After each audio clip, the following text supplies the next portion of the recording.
Hey guys, this is going to be a quick video on the IsString function in Autoit.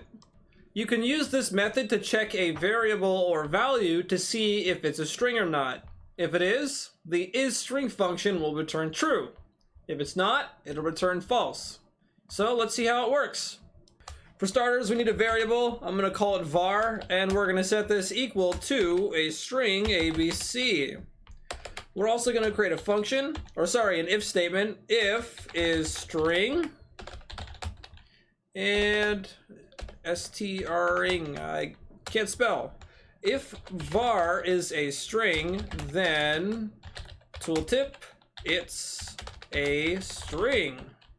However, if it's not, tooltip, it's not a string.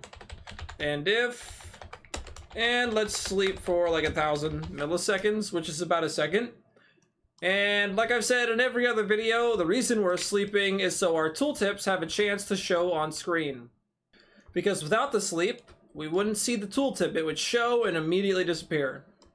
Anyways, let's test it out. It's a string because we set it to a string. Let's try setting this to 10 and run it. It's not a string. You can also put the value directly in here. So if we just put some keyboard vomit and then press F5, it is a string.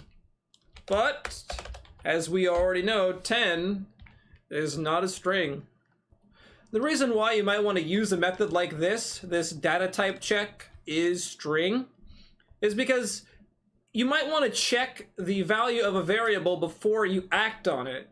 For example, if we had our sleep time be a variable like this, what happens if we accidentally set 10 to some random keyboard vomit?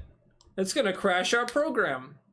So IsString or IsInt or whatever, those are good ways to protect your code from errors and make them more reusable. Anyways, that's the video. Hope you enjoyed. Thanks for watching.